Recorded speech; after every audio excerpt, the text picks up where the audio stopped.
remember born in, they say about paparazzi. I grew up in the Opit. I've been on the reservation for most of my life. I've been active in a lot of organizations before the college came around. So it's great that people are getting together to talk about this because we will have to adapt. We got to do some critical thinking in order to survive, to save what we have for our children and our grandchildren, our generations, what they will. So that's it. Liz? Good evening, everyone. My name is Kenote. I'm a tribal elder. I'm a veteran. Served in the United States Navy during the Vietnam War era. A lot of my life was spent in, I was born here in Schwitzer Hospital, and I left at around age 5. I was adopted out. I grew up in Green Bay. But I did move back home about 20 years ago, living on a reservation here for about 20 years. I'm not an expert on this, but I will try to have some input anyway. Basically, that's who I am and why I'm here tonight. So, but like Jonsey said, this is a really important issue. Changes we've seen over Mother Earth here for the last 15 years. It's definitely being caused by what what we're doing. We're doing here on Earth to disrupt things in the natural way. So I look upon this as an important meeting, an important start to try to figure out how we can correct some of these things and slow down the transition of this global warming. Like I said, I'm not an expert on it, but I'm glad to be here tonight. Thank you all for being here. We're going to start really broad and hopefully narrow it down a little bit. So what are just generally some of the changes you've seen here to the environment? It could be to weather patterns, to birds, and animals, and plants, just real general.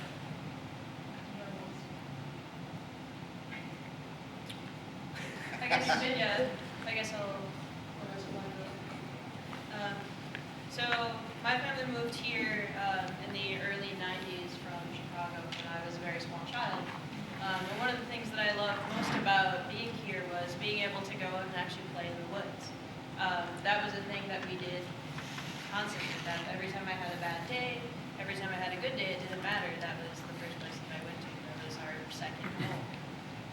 And I remember when I was a child that I knew that there was a thing that I should be worried about called Lyme disease, but nobody I had ever met had ever gotten it. I can't even really remember any of my friends or I pulling off any ticks, on our dogs, sure, but not on ourselves. And that was a really fantastic memory for me. It just seemed like it was this untouchable little place here where we could all be safe. Fast forward, some 20 years into the future, and now I don't think that I know a single person who works in my field who hasn't had Lyme disease at least once. I'm probably the only person. Most of the people that I know have had Lyme disease multiple times. And those are just the cases in which it's actually diagnosed. According to the CDC, we've actually had around 38,000 reported cases here just as of 2015, with a huge noticeable spike occurring around 2017-2018. And that's just for the cases that are reported and confirmed. It's actually estimated that it's probably closer to 300,000. We're the 4th worst state for Lyme disease in the country. The overwhelming amount of them happens here. And we actually just had our first death of Rocky Mountain spotted fever. It's at epidemic levels at this point. And exactly what Julia said is that a lot of the times when people talk about climate change issues, they talk about vector-borne diseases as if they're something that's very far off into the future, something that we're not going to have to necessarily worry about with maybe our grandkids or their kids. But the reality of it is that it's here now, and we're seeing it in situations like Lyme disease and all these new diseases that have never occurred here before, or if they did, they occurred in fractions of what they are now. And I think that's probably the most noticeable one that I've seen. I guess I'll start early from when I was a child. I grew up in the open. When the open was first built, there was a area called White City, Shantytown, and Downtown. And those names are attributable to where, like, the native people, the workers had to live. So, and everybody pretty much did their house with wood back then. And, you know, eventually through the years, you see some folks say we were able to get coal because we had the railroad going through there. So, and people went to natural gas after a while. Nobody had all the big vehicles and kind of trucks that were out there. But it wasn't unusual to see. You'd see a lot of older folks and even younger guys out in the woods all the time. Ladies, they go out there because it was their right. They still had that connection to where ancestors came from. And people could go out there and, you know, you didn't need a hell of a lot of money to survive back then. Once you had heat and something to eat, you know, you used to have that available. But like I was going to say, in White City, they were kind of ahead of their time there, even though the Indians could benefit from it. But when I grew up, there were still a lot of the remnants of the old house that grew up on top of the hill up there in White City there. And that's after all the government workers left. But they had wood cellars, they had that the government paid for them, they had chicken coops, they had garden spaces, they had everything. They had orchards, everybody had apples. And that was to benefit the federal people that came in, you know, Versailles or whatever. But you didn't see much of that in the rest of the community because, like I say, Shantytown, you know the history of any of the lumbering towns, that's what it was. You just go up and put a shack and live there and work in order to survive. But, like I say, I seem to notice that every time November always used to have snow on the ground. It would be cold, you know. And we're talking about, you know, the spread of diseases. Almost all the children were outside all the time because the houses were small and back then people thought nothing had, you know, 10 kids. Every home had at least 6 and some had, you know, a dozen. So I always tell people it's like I ran with a pack of baboons when I was younger or something. And, but there were a lot of the boys that were out there. We'd have to walk to school. We didn't have the school lunches or anything. So have to come home for lunch or so, and some of those poor people had to go to the mission school all the way to the end of Shantytown and back. Whether or not you used to be able to see people going to school walking backwards because the wind would come out the river. But people did seem a little bit more healthy. We didn't have a clinic there at the time there or so. And you very seldom went to the doctor. In fact, I can only remember going there once, and it was for a spider bite I got there, so I got infected. But people built up that natural immunity. The air was better, you were drinking better water and whatnot, you know. And you'd see people that would have gardens out there because I know when Kenote was first settled, my grandparents grew up there. And they had gardens from my aunts, my uncles that was taught about having to go out there with the garden because that was an essential part of living and nourishing yourself, you know. Because they didn't have the cars, the vehicles, or anything to get to the stores in Shawn or Annie. But it seemed to be a good life and a hell of a lot less stress, you know, other than going to the mission school and catching heck all the time there. So, but you know, it was a living, and people seemed to be a lot closer than, you know, you weren't living in that digital world or so, and you'd expect to see the older people. We seem to die at an earlier age now. And, you know, you'd have the grandpas around, the grandmas, the aunties, the uncles around, so those little communities, you could walk to almost every place you had to be there, so you find out what you could. And people used to be a whole lot more dependent on it. But when it comes to environmental changes, like I say, one of the things that I've really recognized from the time I was a child, was the birds, the amount of life that was out there, you know, the different sounds, the different animals you'd see there or so. I grew up when they were using DDT, and, you know, we didn't have any eagles around here. We had one osprey, and we'd take trips out there. There used to be a one of the priests specifically asked to be assigned here, Father Reinhold Link, who was one of the top 5, what do you call a bird watcher, ornithologist? Hey, all right. Hey, I'm gonna give myself an A on that one. But he came up here specifically because he said we had so many bird species at the time. When you go out, you'd see the colors of the different birds, and he was able to explain, well, these guys came from South America, Central America. They used to migrate back and forth. And one of the things I've noticed through the years is you don't see those species anymore, you know. Never used to see seagulls, didn't know what a seagull was. Never used to see turkey vultures. Now you see possums around here, you know. So they're slowly coming forward, and that kind of plays out the same with our forest, the invasive plants that are coming in. You know, so we have to adapt with that. Even the water's warming. Like what was that, the DNR, 10 years ago, they put in 2,000 brown trout. They're trying to reintroduce the trout into the Wolf River. And we went to track them, they couldn't find them. And here, when they finally got a blip or two on them, they came downstream and they swam up the evergreen because they need a certain temperature in order to survive. You look out there, even out to the lakes, those beautiful lakes that used to be out there off BE there, off that old gravel road. I go out there now and it really troubles me even to be out there.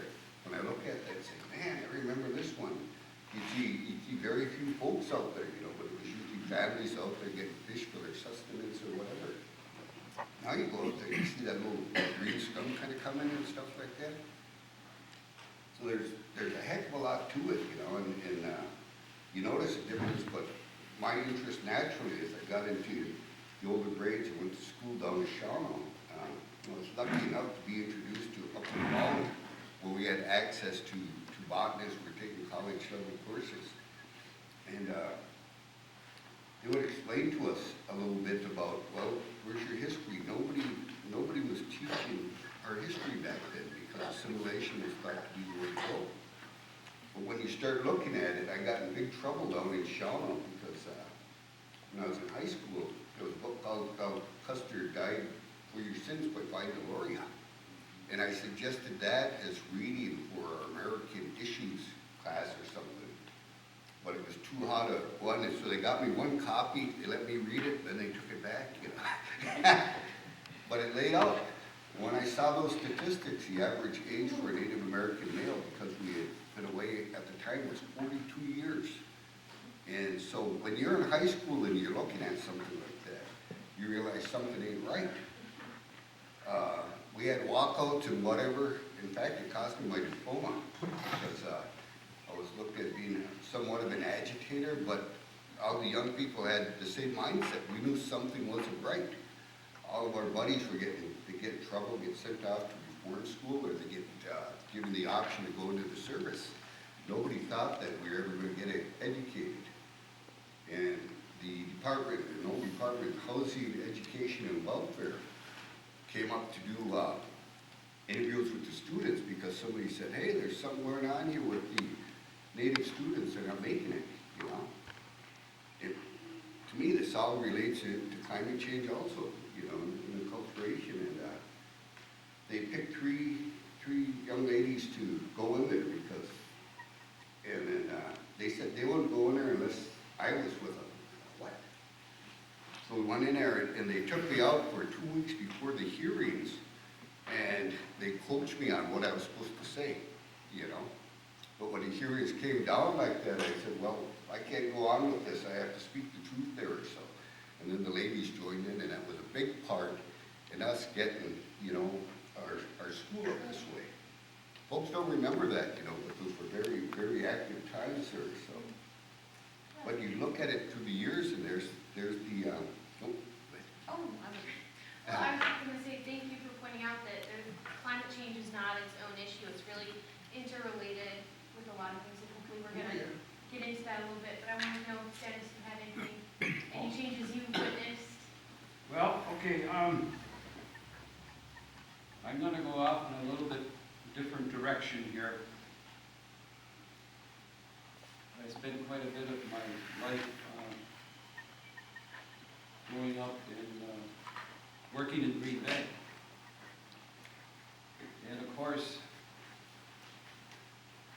back when I was much younger, the Green Bay and the whole Fox River Valley is full of paper mills, as is other industry in Milwaukee and Chicago. And past, I don't know, 5, 6 years, maybe even longer, these cities are all getting what we call these ozone alerts. And never had that before when I was younger in Green Bay and these cities along the lakeshore, Manitowoc and Pewaukee, they would get ozone alerts. And that's from these industries and these paper mills that were polluting the air and affecting the ozone protection from the sun rays. So that was something that was new to me. I thought, what's this all about? You know, we never had this before. Fishing, I used to go fishing.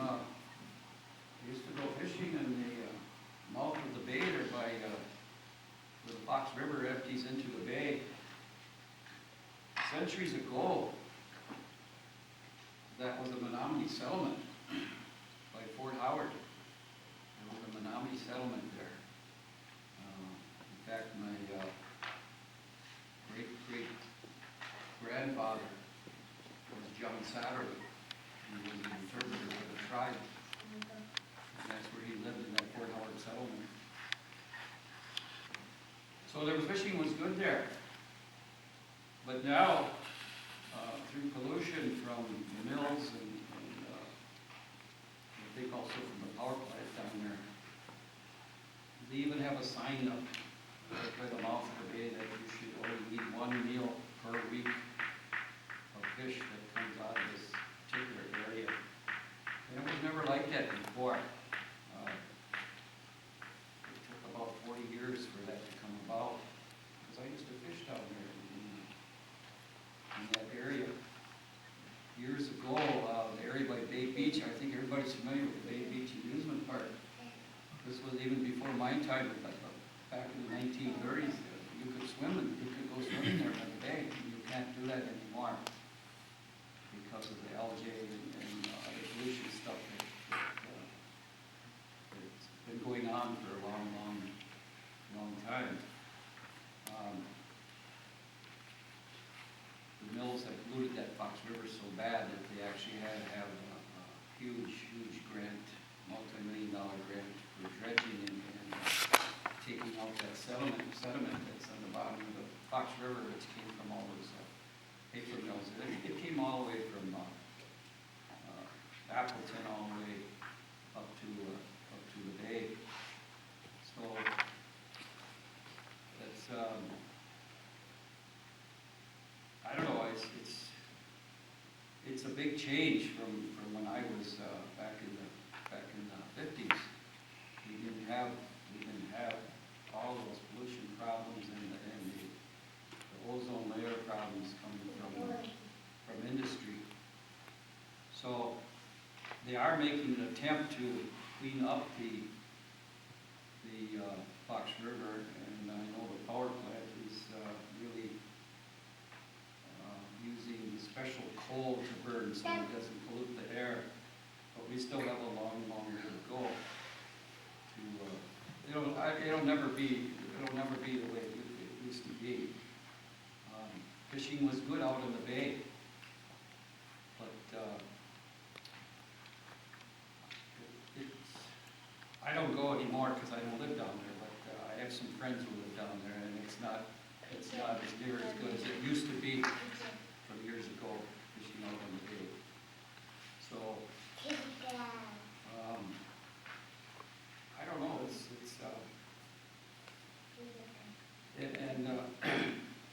Jonsey's lived here all his life, so he knows more about what's going on in this area, and we had a real good talk there.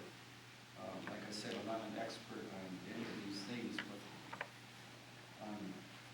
compared to you people, I've only lived here around 20-some years, and you people have lived here all your life, so I really can't speak for so much on the reservation here. cities. It's not a good thing. So I think what frustrates me is these scientists who they know what they're talking about, and they got proof, documentation, and everything, and yet the government just refuses to believe them. They deny it,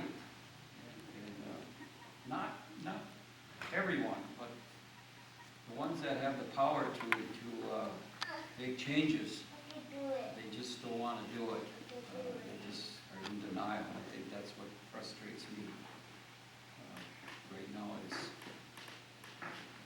you don't even have to be a scientist to know, hey, something isn't right here, because years ago it was like this, and all of a sudden it's way different now. And years ago too, the amount of manufacturers and industry and mills wasn't as heavy as it is now. And I understand, yeah, people have to have a job and go to work, but still you have to take care of the environment. At the same time, you can't just disregard it because when you do that, it just gets worse and worse. And so hopefully that they'll start recognizing what these scientists are saying. Yes, we definitely do have a problem. So. Yeah, I think that leads to a natural next question and discussion point. What do you see being done in the community to adapt to these changes, to maybe mitigate these changes? And that goes for you two as well. Because obviously you have made changes. You're not going out to the woods as much. You can't hunt as much for fish, maybe. So what do you see being done in the community? Well, I can only speak for, like I said, I'm not an expert up in this area, but I do notice down in the Green Bay area, they are trying to clean up that Bay Beach area. Their long-range goal, I don't know if they're going to accomplish it, but their long-range goal is to actually bring swimming back to the Bay area. They've got a long way to go to accomplish that. And they are dredging, they've been dredging now the Fox River for, I think, at least 3 years, maybe 4, to dig up those sediments on the bottom of the river that came from the paper mills, to make that river, more feasible. I don't know if they're ever been fishing back. I don't fish out of there anymore. Years ago they could, but they are doing that. It's a multi-million-dollar operation. You do have the funds, so that was a good sign there. I guess they're finally admitted, the paper mill didn't even want to admit they did that. And then through lawsuits and things and grant money, they finally admitted it, and so now they're working on trying to clean up the Fox River. The Wolf River, is so much cleaner from where it starts all the way to Lake Winnebago is so much cleaner than the Fox River, and we certainly don't want to ever see the Wolf River get like that. So, the Fox River right now is in bad shape, but hopefully it'll get a little better with the dredging, but I don't think it'll never come around to the way it used to be because of all the industry and the paper mills that are there. But hopefully the mills will know now what they can do and what they can't do, and so in the long-range plan, the long-range goal, that should help maybe 30, 40 years from now, it might be better than what it is now. So those are the things I see in that particular area. Better than what it is, but like you said, not ever getting back to that original place where it was. I don't believe that'll ever happen. Damage is done. You'd be surprised how quick that takes in generations. When the Oneida first came over, I talked with, I worked down there for years. I worked outdoors right along Duck Creek. And that was Ashwaubenon. He had a village back there. In fact, where the airport is, there's still sites back in there that got fenced off. But when the Oneida first came up to visit the Menominee, they were looking for land to live in. Delegation came up from Menominee, and they went up Duck Creek, and they said they were surprised at the fish that were there, the amount of ducks, and the oak trees and all the trees that lined the creek. And they said they considered it lucky they went up there, and here there was a big old black bear sleeping there because he ate all the acorns and fell asleep. So they were hunters, they took the bear, you know. So they went back to New York and basically said it's a beautiful land that we live in, but do allotment. And when we talk about our area sometimes, I am a big proponent of the original, what we call the Menominee territory. I go ricing a lot. So I look and I see every river, the Peshtigo, the Oconto, you name it, and you see in northern Wisconsin how we still have some of the remnant forest up there, but you can see where it got cut over and whatever. And what happened on the Wolf, why those trout disappeared up there and came to live with us, it was because they cut down all along the river, they cut down the trees, you know. The same thing happened to Oneida with Duck Creek.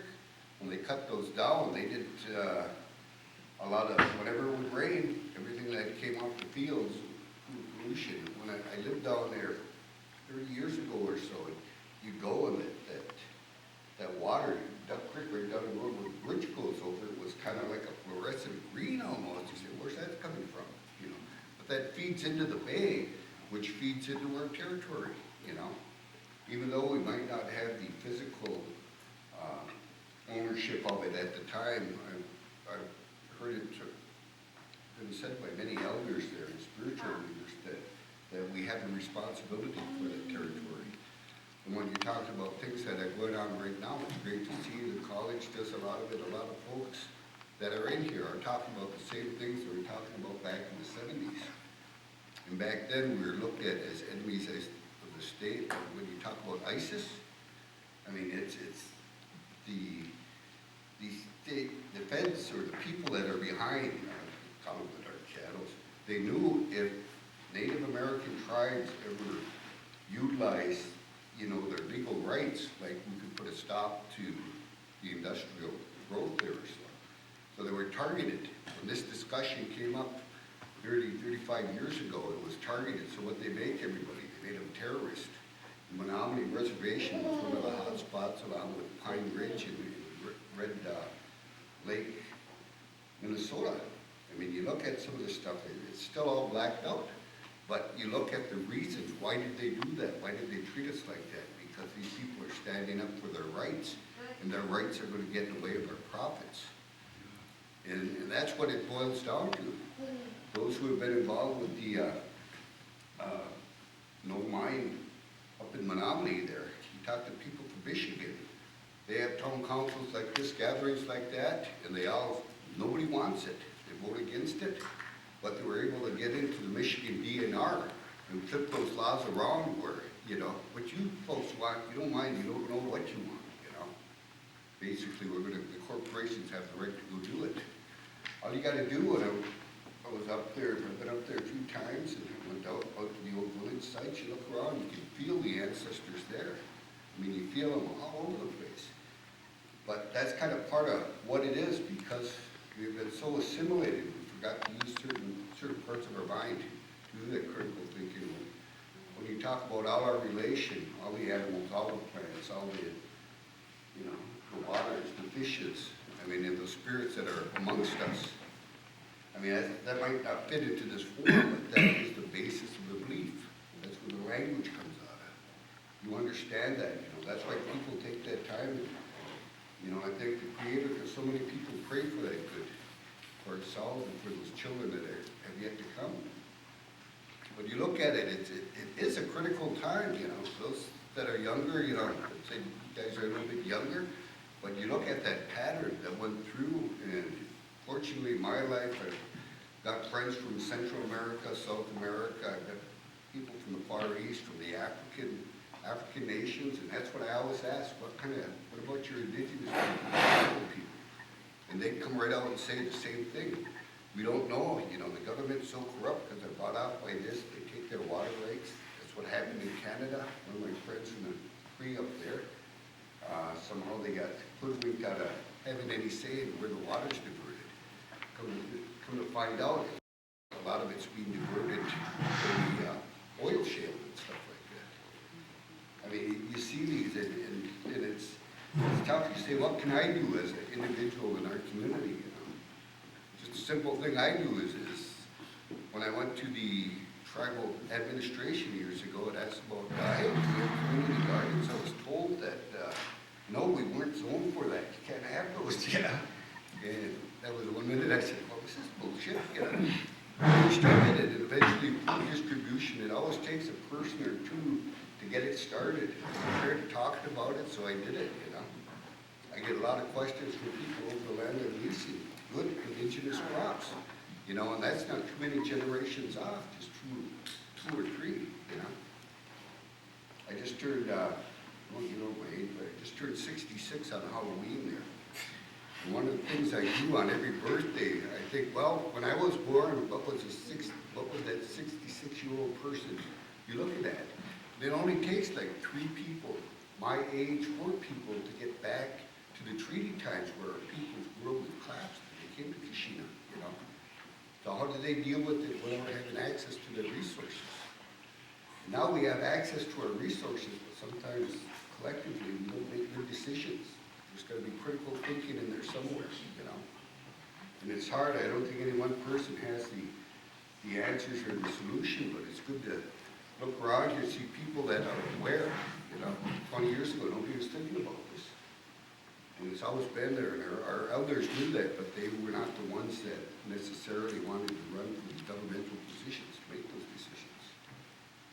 So it's going to be a fight, and like I say, right now is very crucial, because as Dennis mentioned with the scientists talk about, all you have to do is look at the empirical evidence of what's going on.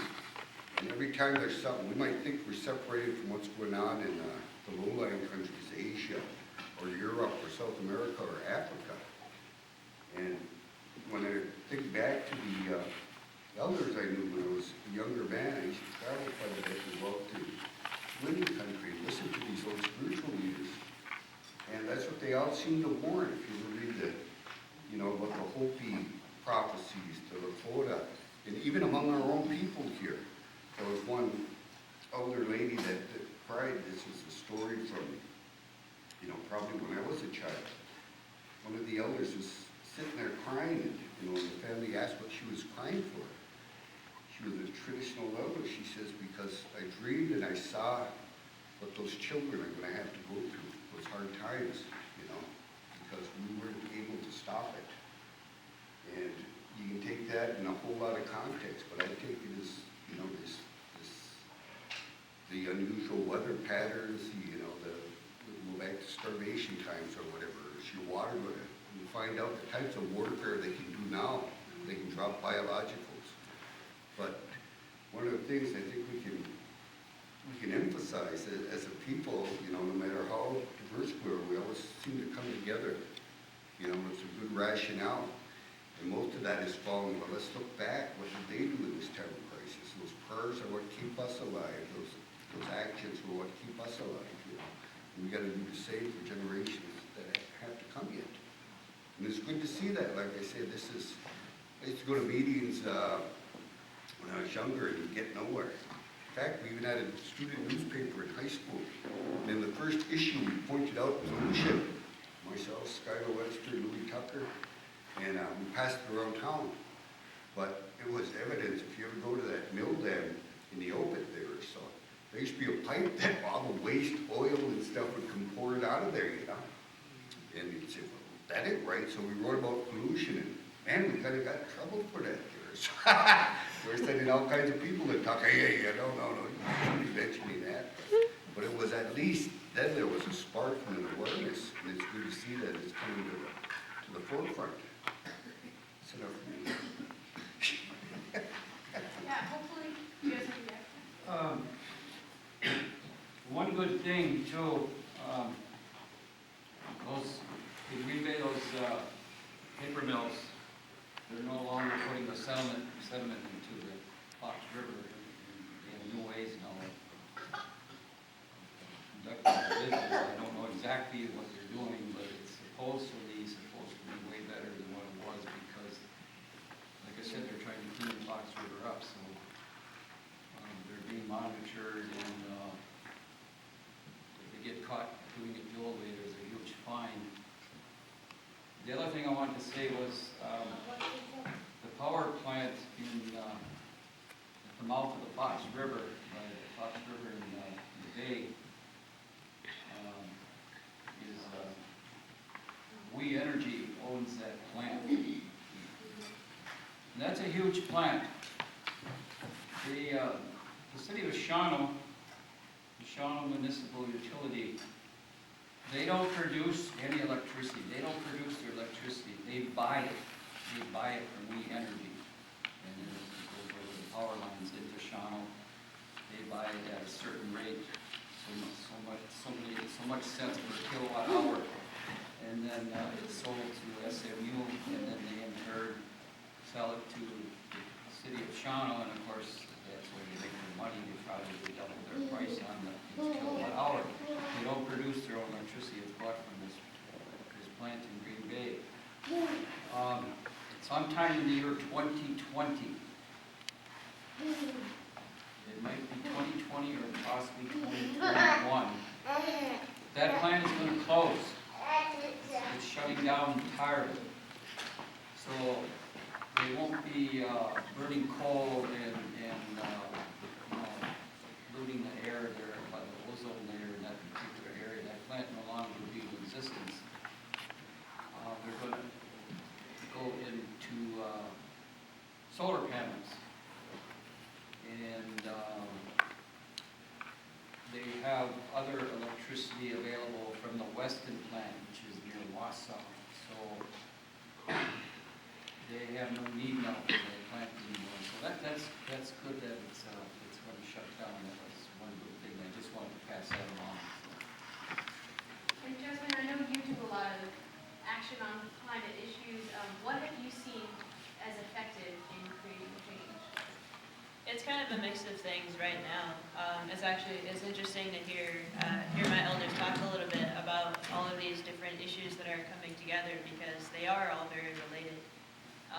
If you think about what climate change is in terms of the literal sense, from our position as Indigenous people, we're in a situation now that we didn't create, right? Like Indigenous people, not just here but in the world, are not the people who are contributing to these massive amounts of CO2 that are going into the atmosphere, or all of the PCBs that are in the lake, even with the exception of the mill, that's a drop in the ocean compared to these things. But talking a little bit about the rivers and the bays, the things that we're relying on in terms of our food sources, these diseases that are coming in, the changes that we're seeing in our forests, all of these invasive species that are definitely tied to climate change. We're facing a situation where we're going to have to, once again, think about the way that we live and possibly change those things and give up things that are crucial to our culture and our identity as Indigenous people based on a situation that we didn't create for ourselves. What does that sound like? That's just colonization, again, as the same way that it's always been. We're the ones who are bearing the brunt of the weight, even though this is not a situation that we created. The great thing about that, though, is that with things like the advent of the internet and our ability to talk to one another and communicate between our different nations, we're in a much better position now than some of our ancestors were to face these things because we don't have to face them individually anymore. We can face them together. Even scientists right now who traditionally have not really been our friends in battles like this, even they're starting to realize that now. I found myself in a situation lately where constantly having to talk to non-Indigenous scientists and explain to them exactly the things that we're talking about here and the things that we're seeing and how that relates to our people. And what that shows me is that finally after a couple of 100 years, people are starting to realize that it's not just a matter of shutting down this particular factory, this particular plant. It's about the way that we live. And Indigenous people, because we've lived on this same place since time immemorial, we are sustainability. Our cultures are sustainable. And now people are finally starting to realize that maybe the answers are here in the way that we live. So things like community gardening, going back to fishing. These are inherently low carbon activities that we can participate in. And anything that we can do that's going to strengthen our culture, more than likely, 9 times out of 10, those are going to be the best things that we can do to fight climate change. So if there's any questions from the audience or points you want for us to talk about, please feel free to share. Otherwise, we have one more question and then go to small groups. So are there any ways that you have had to change how you interact with the environment because of the things that we've been talking about today, or actions that you yourself have taken? Kind of like Jasmine was saying, it's about the way we live. Whoever?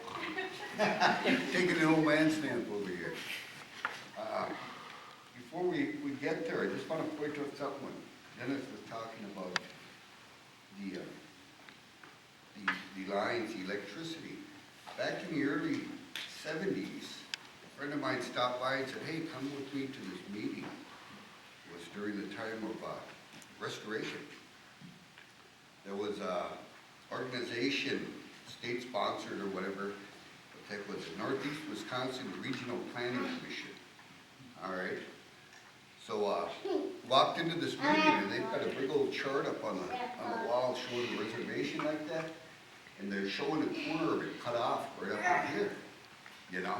And they said, what's that for? That was where they were going to bring the power lines. They already knew back then. How many years ago was that? Close to, geez, almost 50 years. They already knew back then that they were going to be developing the energy fields in Canada, the oil lines or whatever. And what amazed me was a lot of the people that were going to make that decision on behalf of the tribe were all for it, you know. They said, well, yeah, you pay us how much to put this power line in? And back then, everybody thought a power line was like the kind that run through the ocean. It used to be 3 large small lines or so. But it was a huge one, and it was going to connect with what's up there, you know, with Enbridge or whatever. But that was up, and the only ones that talked against it were some of the younger folk who were about your age back then. And we said, no, why would we do that? We're giving up jurisdiction for the land, but it would bring so many jobs and get us this much money and stuff. And you look at when you look at the big part, we're just beginning to understand what that you know, industrial complex was about there or so. But they already had us all sliced up like an old pizza or something like that, you know. Well, these people need money, we can buy them real quick. It's always the trade, right? That's always how they get you. You saw it with the carbon credits too. They put money down on the table and think that we're just gonna trade off our whole planet. It was on the legislature. They had these people come up. They offered us all these big bucks, but then I kind of researched it a little bit, found out they went and bought the carbon credits for Pine Ridge because they were so impoverished they didn't have anything for like $3 million or something like that. And we'd be good there. But they were telling us how much money we'd make off. And the only thing that stopped it, as I told them, so when it comes down, push comes to shove, who has the final say over how we manage our forest? And they had 3 attorneys up there. You know, one of them was either hated it. They hemmed and hawed, and finally they said, well, we would, you know. And then all of a sudden, the legislature's ears went up like that. I said, don't did you hear that? That's straight from the horse's mouth. And the carbon market at that time was about 10% of what it was expected to be, you know. Europe's ahead of us on it, California's ahead of us, certain countries are ahead of us, but it's little simple things like that that kind of make their way into the discussion, you know. And unfortunately, that's one of the things we do not use that indigenous wisdom too much because we've been taught to basically assimilate on that business model of capitalism. Either sound like a trolley, but Speaking my language. yeah, but these little things like that, but it's good to have faith, and that's how people have to do. It's like, you know, we just saw in the presidential race and the state races or something like that, we got to make our voice heard. And I give the Menominee tribe a heck of a lot of credit through the years for fighting the Grandin Mine project there or so. I mean, you're bumping up against some pretty heavy multinational, international organizations that put money around here. And what happened back in the early days when the awareness first started rising rising up, the civil rights that started, natives had seen, but just some of those stats I gave you about life expectancies, that pisses people off, it pisses me off when we talk about it, you know. Now it's improved a bit, you know. Jonsey, excuse me, we have a question. Yeah, Yeah, I'd like to make a comment. I'm Bob Fernandez, South Ranch community member here, elder. And we seen the carbon credits. I went to the first meeting, come up here, and they were gonna take advantage of the tribe. They had a kind of a stoolie from Maine. He's some Indian guy, so they're making money hand over fist. And I said, what are you guys making a year? $600, what is $600? And the native way is always for thousands of years to protect the earth. That's our duty. And you see, you look at the reservation from satellite, you see what Wisconsin once was.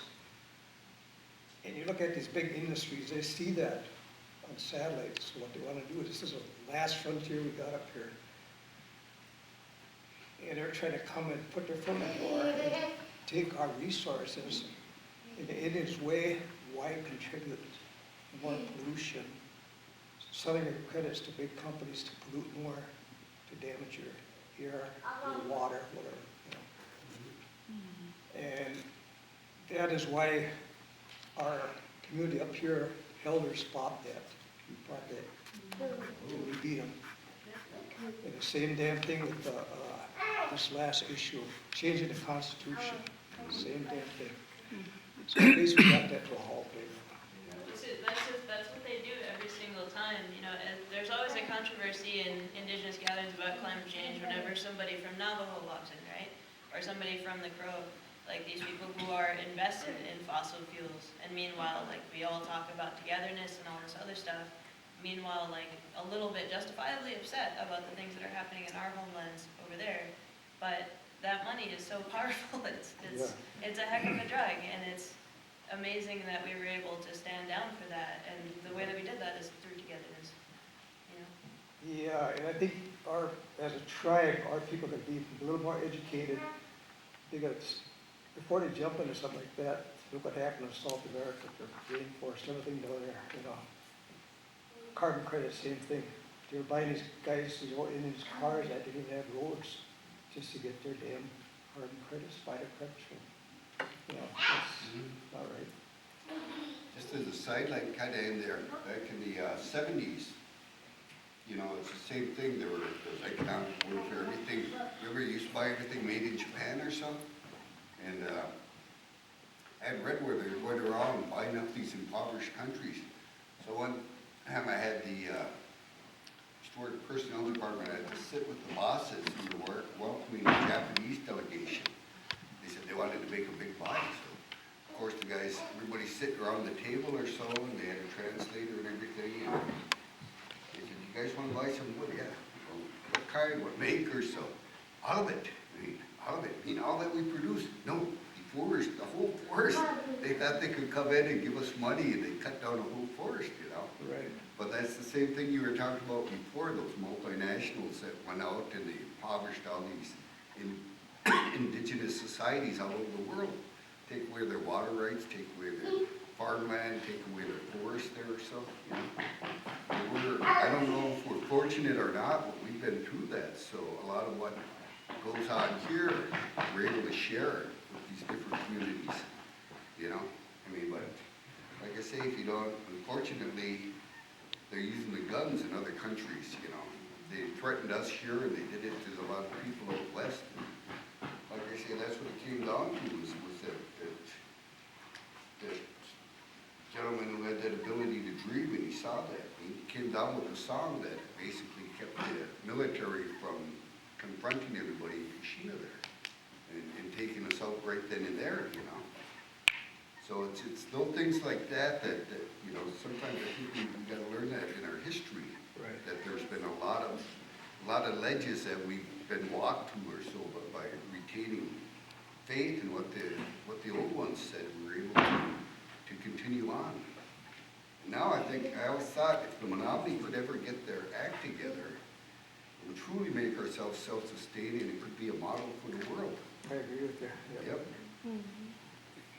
When I see we got so damn many resources up here, and if our tribe could harness them, we wouldn't have to be looking for casinos, handles. I mean, you got the resources, you got trees, you could, one tree up here is worth like $10,000, like veneer.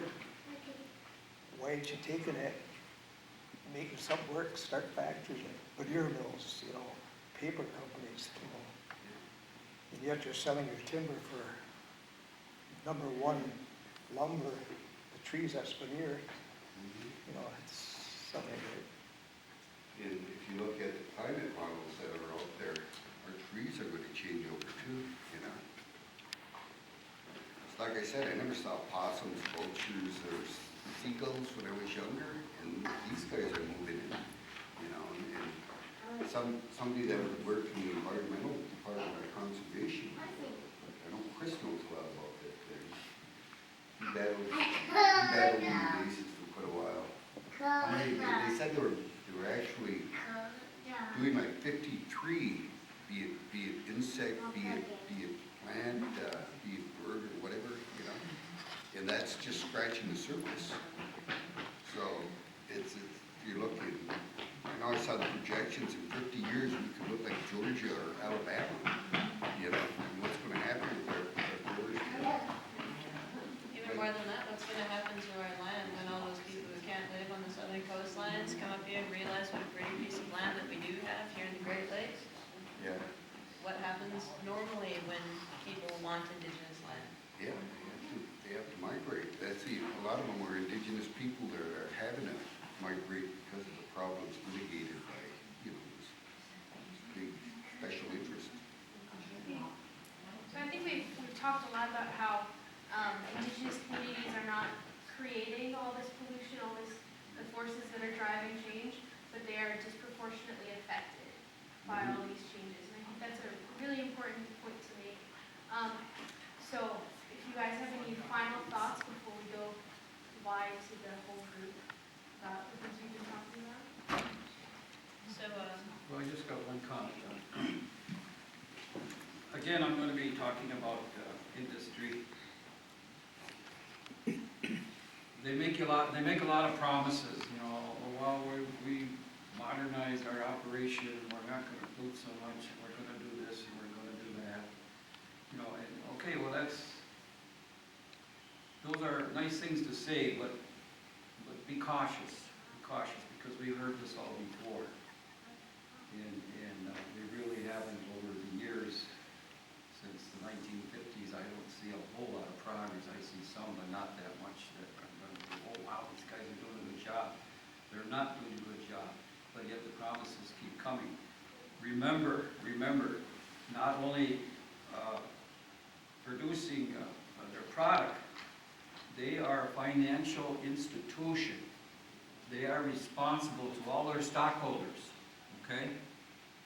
And if a certain part of their operation is to reduce climate change and pollution, and it's going to cut into their finances, they're not going to do it. Their number one obligation is they have to keep the stockholders happy, and they'll do anything they can to keep that revenue. And cleaning up the environment and making promises to do this and that is going to cut into that revenue. Then they can't pay their stockholders what the stockholders are expecting. They're not going to do it.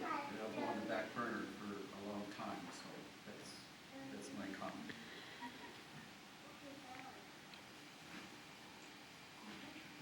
well, I guess I'll do a small one. So, I'm 29 years old. Within my lifetime, they're projecting that what we're going to be having to deal with is, just as the short list, vector-borne diseases, the loss of our coastlines, water shortages, food shortages, the wars that come along with that, and that's a lot closer than we think. If you guys have children right now who are under the age of 10, their lifetimes are going to be dramatically different from even the worst of what our species has had to endure thus far. But You know, as indigenous people, what we're constantly looking for is hope, right? We've had the end of worlds before. What I would encourage you to do is to seek out those instances of victories that we have, because they are out there. It's not a hopeless situation. A lot of people hear about things like this and their automatic response is to say, well, I can't do anything about that anyway, so I should just do what I can and have fun now, and then just hope for the best. I would say, don't do that. We absolutely have things that we can do. Indigenous people in particular are going to be instrumental to saving this world. But the only way that we do that is if we step up.